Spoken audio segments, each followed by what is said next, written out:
Hello friends, कैसे हैं आप लोग। तो फ्रेंड्स, आज आपका क्लास बायोलॉजी में चैप्टर होगा रक्त परिसंचरण तंत्र। इससे पहले मैंने आप सभी को 12 चैप्टर इसमें कंप्लीट करवा दिया है बायोलॉजी का क्लास में। अगर आपने नहीं देखा है तो चैनल पर प्लेलिस्ट बना हुआ है, आप जाके शुरू से क्लास कर सकते हैं। बीपीएससी टाइप 4 के लिए यह चैप्टर फ्रेंड्स बहुत ही इम्पॉर्टेंट है आप सभी के लिए। आप किसी भी क्लास का तैयारी कर रहे हैं तो यह चैप्टर से कम एग्जाम में 2 प्रश्न आपको देखने को जरूर मिलेगा। मैं आप सभी को एनसीईआरटी बेस्ड क्लास करवा रहा हूं और जो इम्पॉर्टेंट प्रश्न है आपके एग्ज़ाम के दृष्टिकोण से मैं वही सब सारा प्रश्न आपको करवा रहा हूं।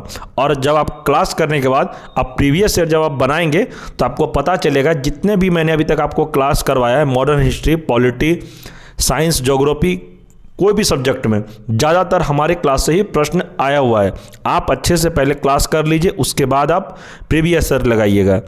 फ्रेंड्स, बिहार शिक्षक भर्ती तैयारी 4 के लिए जितने भी मैंने अभी तक आप लोग को क्लास करवाया है, आप सभी का प्लेलिस्ट बना हुआ है, आप लोग क्लास शुरू से कर सकते हैं। और सबसे खास बात यह है कि मैं आप सभी को चैप्टर वाइज, उसमें भी टॉपिक वाइज, जो छोटा टॉपिक भी रहता है, मैं सभी टॉपिक को अलग अलग करवाया हूँ। एक वीडियो में एक चैप्टर मैं आप सभी के लिए ख़त्म किया हूँ कि आपको कभी भी दूसरे वीडियो में जाने का ज़रूरत नहीं पड़े। एक ही वीडियो में जितने भी टॉपिक हुआ है सबको मैं एक एक वीडियो में कंप्लीट करवा दिया हूँ। तो ध्यान रखिएगा फ्रेंड्स, आप लोग क्लास कर सकते हैं, प्लेलिस्ट सभी का बना हुआ है। तो फ्रेंड्स, चलिए शुरू करते हैं। आज का हमारा चैप्टर है रक्त परिसंचरण तंत्र। इसमें पहला प्रश्न हम लोग देखेंगे। फ्रेंड्स, अगर चैनल पे आप लोग नए हैं तो चैनल को सब्सक्राइब कर लें और वीडियो को लाइक जरूर कर दें। तो चलिए, पहला प्रश्न है, मानव शरीर में कौन सी रक्त कोशिकाएं संक्रमण से शरीर की रक्षा करती है? तो बताइए, इसका सही आंसर यही होगा कि श्वेत रक्त कणिकाएं। इसे आप ध्यान रखिएगा। प्रश्न है, किस रक्त समूह का व्यक्ति सर्वदाता होता है, यानी कि यूनिवर्सल डोनर, जो कि वो किसी को भी अपना ब्लड दे सकता है?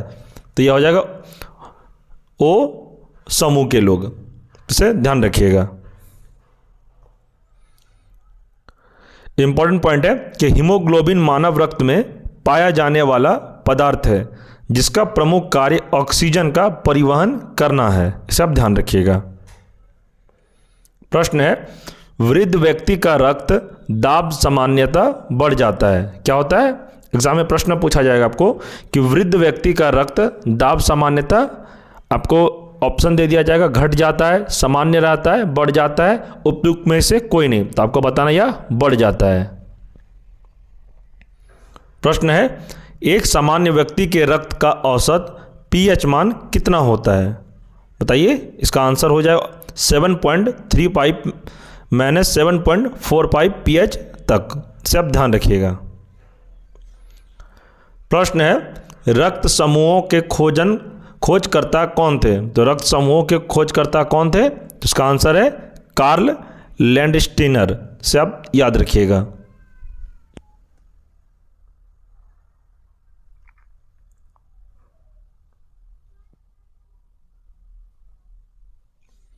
प्रश्न है, RH कारक का नाम किस जंतु से संबंधित है? यह है बंदर से।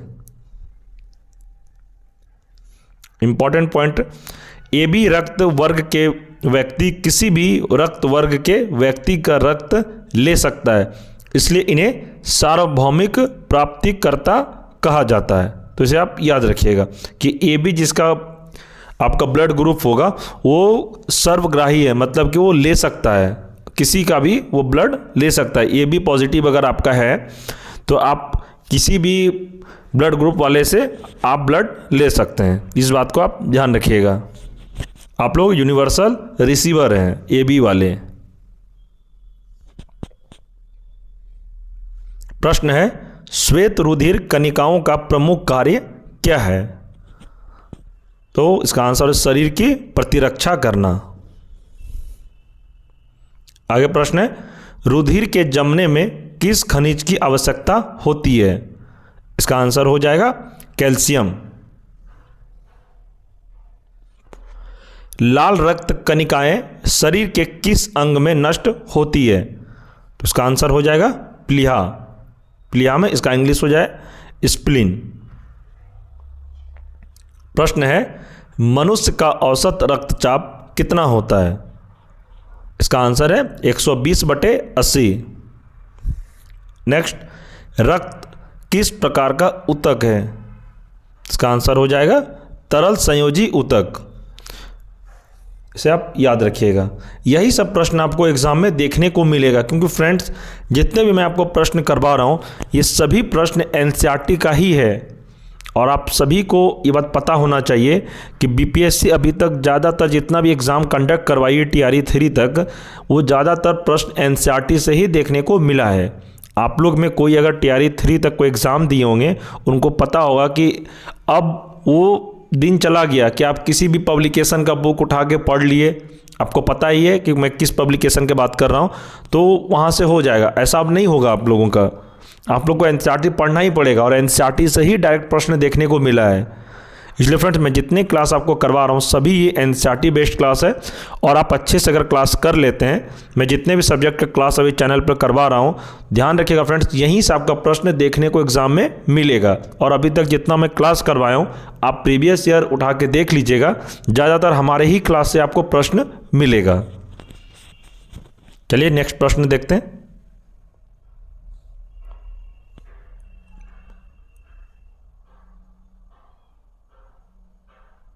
अगला प्रश्न है,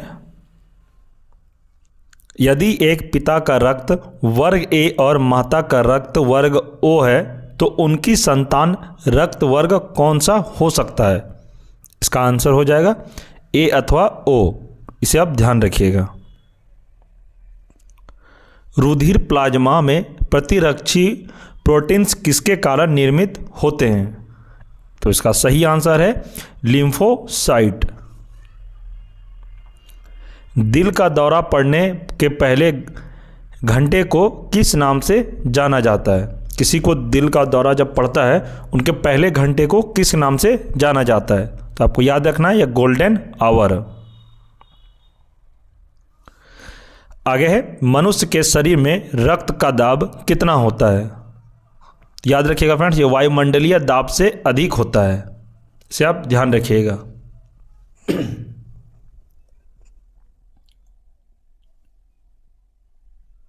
प्रश्न है, रुधिर में श्वेत रक्त कणिकाओं की अत्यधिक मात्रा में उपस्थित को किस रोग से नाम से जाना जाता है? तो इसका सही आंसर हो जाएगा ल्यूकेमिया अथवा रक्त कैंसर के नाम से जाना जाता है। इसे आप ध्यान रखिएगा। इंपॉर्टेंट पॉइंट है कि इंसुलिन नामक हार्मोन का मुख्य कार्य रक्त में शर्करा की मात्रा का नियंत्रण करना होता है। इसे आप ध्यान रखिएगा। प्रश्न है कि रक्त में ग्लूकोज का स्तर किसमें व्यक्त किया जाता है? तो इसका आंसर है मिलीग्राम प्रति डेसीलीटर में। आगे प्रश्न, जैविक प्रक्रिया को तेज करने में कौन सा पदार्थ उत्तरदायी होता है? तो याद रखना है आपको, इसका आंसर तो एंजाइम होता है। प्रश्न है कि प्रतिजन इंपॉर्टेंट पॉइंट में इसको हम लोग पढ़ेंगे कि प्रतिजन एक ऐसा पदार्थ है जो प्रतिरक्षी के निर्माण को उद्दीपित करता है तथा इसकी मुख्य विशेषता प्रतिरोधियों के निर्माण को प्रेरित करना है। प्रश्न है, रक्त को हृदय तक पहुंचाने वाली धमनियां क्या कहलाती है? इसका सही आंसर हो जाएगा हृदय धमनियां। इसे आप ध्यान रखिएगा।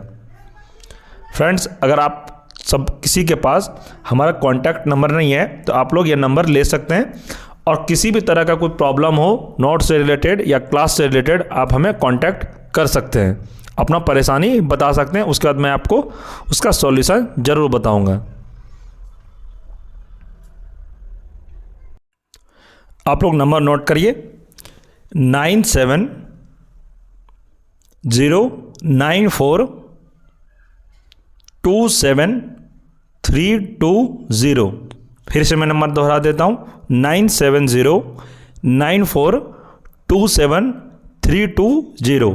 किसी भी तरह का आपको प्रॉब्लम हो क्लास से रिलेटेड या PDF नोट से रिलेटेड आप हमें कांटेक्ट कर सकते हैं। आप व्हाट्सअप मैसेज करें, मैं आपको रिप्लाई ज़रूर दूंगा। आपको कोई भी परेशानी है आप हमें कांटेक्ट कर सकते हैं। आप लोग ये नंबर को सेव कर लीजिए। चलिए प्रश्न की ओर बढ़ते हैं। लाल रक्त कणिकाएं मुख्यतः कहाँ बनती है? तो इसका आंसर हो जाएगा अस्थि मज्जा में। प्रश्न है प्लाज्मा में जल का प्रतिशत कितना होता है? उसका आंसर हो जाएगा लगभग 90% होता है। आगे है स्टार्च के जल अपघटन से कौन सा एंजाइम बनता है?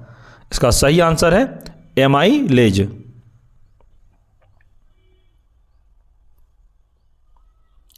इंपॉर्टेंट पॉइंट है रक्त का थक्का बनने में फाइब्रिनोजेन का फाइब्रिन में परिवर्तन थ्रोम्बिन एंजाइम के कारण होता है। आगे हृदय की धड़कन नियंत्रित करने के लिए क्या आवश्यक है? तो यह सोडियम आवश्यक है, इसे आप ध्यान रखिएगा। प्रश्न है एंजाइम एक प्रकार का क्या है? तो ये जैव उत्प्रेरक है। प्रश्न है एक धड़कन या हृदय गति की एक आवृत्ति में लगभग कितना समय लगता है? तो इसका सही आंसर है 0.8 सेकंड। प्रश्न है रक्त दाब का नियंत्रण किस ग्रंथि के द्वारा होता है? तो इसका सही आंसर है अधिवृक्क ग्रंथि के द्वारा। प्रश्न है कि अत्यधिक ऊंचाई पर जाने पर मानव शरीर में लाल रक्त कणिकाओं की संख्या पर क्या प्रभाव पड़ता है?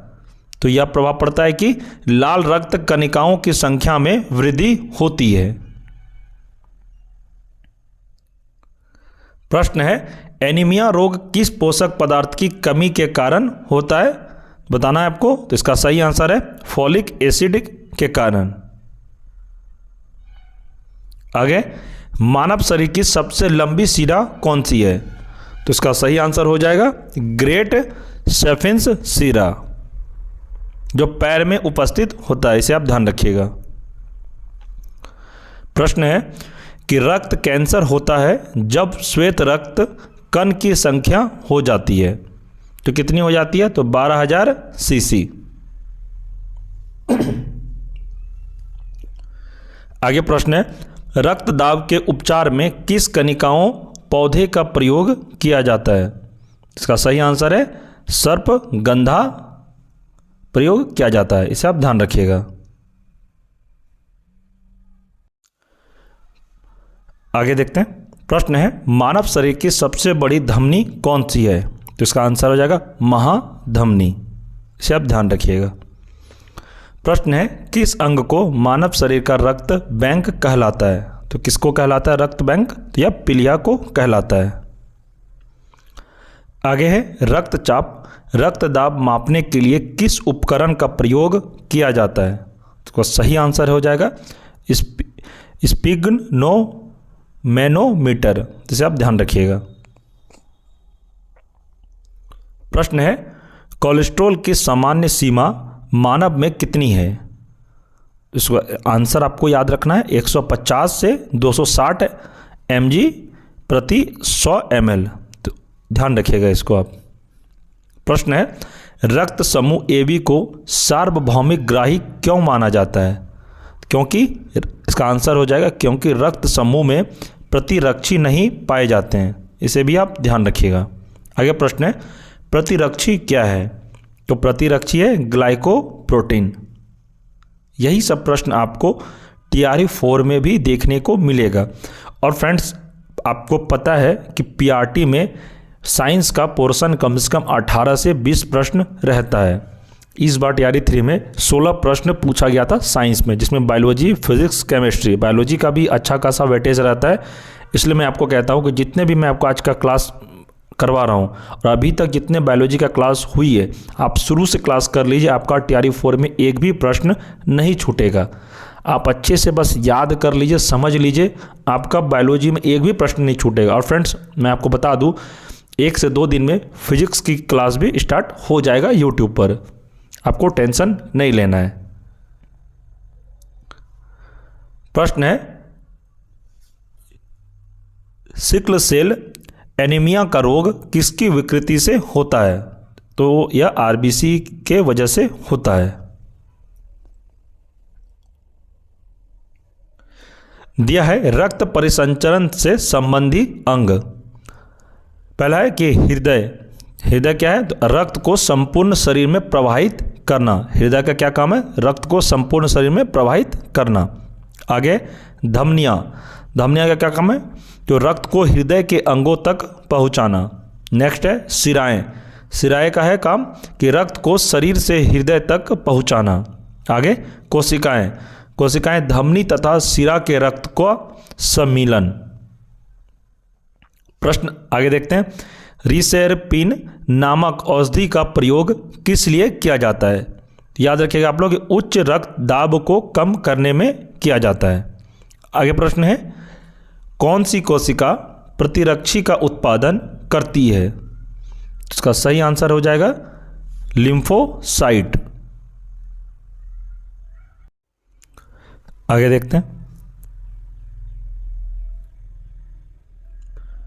प्रश्न है, कणिका विहीन रक्त का तरल भाग कहलाता है। तो क्या कहलाता है? या प्लाज्मा कहलाता है। इसे भी आप ध्यान रखिएगा। प्रश्न है, यदि दोनों जनकों का रुधिर वर्ग AB हो तो उनके बच्चों का संभावित रुधिर वर्ग क्या होगा? तो इसका सही आंसर है AB और AB। फ्रेंड्स, अगर किसी भी तरह का आपको डाउट हो एग्ज़ाम में रिलेटेड तो आप हमें कमेंट सेक्शन में अपना प्रश्न को पूछ सकते हैं। अगर आपने टेलीग्राम को ज्वाइन नहीं किया है तो इस वीडियो के डिस्क्रिप्शन में टेलीग्राम का लिंक प्रोवाइड करवा दिया जाएगा। आप लोग टेलीग्राम को ज़रूर ज्वाइन करें। टेलीग्राम ज्वाइन आपको मैं इसलिए करने को कहता हूँ क्योंकि वहाँ पे आपको क्लास का PDF नोट्स और TRE 4 से रिलेटेड जितने भी स्टडी मटेरियल होंगे उस सभी को टेलीग्राम ग्रुप में प्रोवाइड करवा दिया जाएगा। आप हमें नंबर पे भी कॉल या मैसेज करके पूछ सकते हैं, आपका कोई भी डाउट हो। मैंने नंबर आप सभी को प्रोवाइड करवा दिया है और जिस किसी ने अगर नंबर आपको नहीं मिला है मैं इस वीडियो के अंत में आपको नंबर प्रोवाइड करवा दूंगा। इसका टेंशन आपको नहीं लेना है। चलिए आगे प्रश्न देखते हैं। स्वस्थ मनुष्य के रक्त में प्लेटलेट्स की संख्या सामान्यतः कितनी होनी चाहिए? तो इसका सही आंसर हो जाएगा 2 लाख से अधिक। प्रश्न है, एक वयस्क मनुष्य के रक्त में प्रति 100 मिली में हीमोग्लोबिन की मात्रा कितनी होती है? तो इसका सही आंसर है 14.5 ग्राम।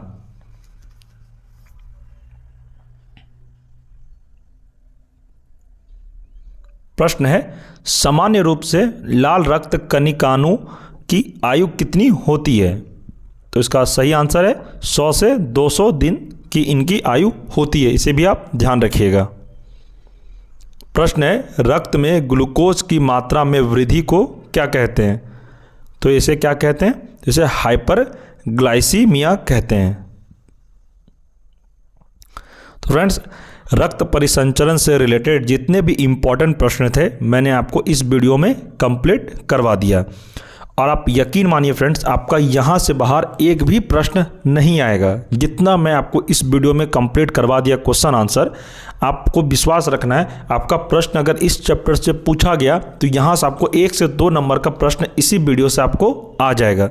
इस बात का आप ध्यान रखिएगा क्योंकि फ्रेंड्स, जितने भी मैं आपको अभी तक क्लास करवाया हूँ वो सभी मैं NCERT को ही फॉलो कर रहा हूँ आप सभी के लिए। मुझे पता है कि आप लोगों के लिए क्या बेटर है, तो वही मैं आप लोगों को पढ़ा रहा हूँ।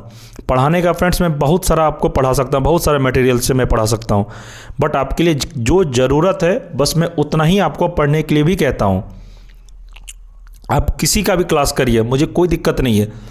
आपको बस मैं उतना ही पढ़ने के लिए सजेस्ट करता हूँ क्योंकि आप बस इधर उधर भटके नहीं। ऐसा होता है कि बहुत सारे स्टूडेंट्स बहुत सारा पढ़ लेते हैं, जो इम्पोर्टेंट होता है वो पढ़ नहीं पाते और एग्ज़ाम में उनका प्रश्न नहीं आता है और उनसे छूट जाता है। इसलिए कहता हूँ फ्रेंड्स, अभी तक मैं आपको जितना भी क्लास करवा रहा हूँ सभी क्लास का प्लेलिस्ट बना हुआ है। आप अच्छे से क्लास करिए। अगर आपको एक बार में समझ में नहीं आता है तो वीडियो को रिपीट करके देखिए, आपको समझ में आ जाएगा। तो फ्रेंड्स, आप लोग हमारा कॉन्टैक्ट नंबर लिख लीजिए। पहला नंबर लिखिए 97094272 320। फिर से मैं आपको बता देता हूँ 9709427320। किसी भी तरह का आपको प्रॉब्लम हो, कोई भी क्वेश्चन पूछना आपको, इस नंबर पे आप हमें मैसेज भी कर सकते हैं, व्हाट्सअप मैसेज कर सकते हैं, कॉल भी कर सकते हैं। आपको किसी भी तरह का एग्ज़ाम से रिलेटेड कोई परेशानी है, नोट से रिलेटेड, क्लास से रिलेटेड, किसी भी तरह का आपको प्रश्न पूछना हो, आप हमारे इस नंबर पे मैसेज कर सकते हैं। और फ्रेंड्स, आप टेलीग्राम पे ज़रूर ज्वाइन कर जाइए। इस वीडियो के डिस्क्रिप्शन में टेलीग्राम का लिंक प्रोवाइड करवा दिया गया है।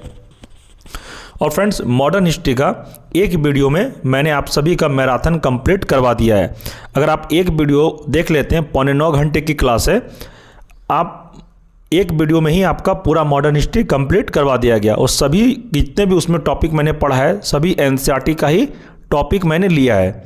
तो आपसे रिक्वेस्ट होगा कि आप मॉडर्न हिस्ट्री का एक वीडियो आप अच्छे से देख लीजिए, पूरा कंप्लीट मैराथन करवा दिया गया है। अगर आप अच्छे से देख लेते मॉडर्न हिस्ट्री, तो आपको फिर किसी दूसरे का क्लास करने का भी ज़रूरत नहीं पड़ेगा, ना आपको बुक पढ़ने की भी ज़रूरत पड़ेगा, आपको क्लास में ही याद हो जाएगा। फ्रेंड्स, आप यकीन मानिए, मैं जिस तरह पढ़ाया हूँ उसमें आपको क्लास में ही याद हो जाएगा मॉडर्न हिस्ट्री का। और मॉडर्न हिस्ट्री का मैं लिंक इस वीडियो के डिस्क्रिप्शन में भी दे दूंगा। आप डिस्क्रिप्शन चेक करके मॉडर्न हिस्ट्री का जो लिंक है, आप क्लिक करके क्लास कर सकते हैं। आप, मुझे पता है कि आप एक बार में 9 घंटे की क्लास नहीं कर सकते हैं, आप उसको 2 पार्ट में करिए। पहले 4 घंटे के कर लीजिए, बाद में फिर 4.5 घंटे की क्लास कर लीजिएगा, तो कोई दिक्कत की बात नहीं। आप इसको पार्ट वाइज भी क्लास कर सकते हैं। ठीक है फ्रेंड्स, आपको इस क्लास का PDF नोट्स चाहिए जो अभी मैंने क्लास करवाया, तो आप टेलीग्राम पर ज्वाइन हो जाइए, वहाँ पर आपको क्लास का PDF नोट्स प्रोवाइड करवा दिया जाएगा। तो फ्रेंड्स, अगर इस चैनल पे कोई नए हैं तो चैनल को सब्सक्राइब कर लें, बेल आइकन को प्रेस अवश्य करें। अगर आपको ये वीडियो पसंद आया हो तो वीडियो को लाइक करें और इसे दोस्तों में, अपने ग्रुप में भी इसे शेयर करें। ठीक है फ्रेंड्स, मिलते हैं हम लोग नेक्स्ट वीडियो में, तब तक के लिए धन्यवाद।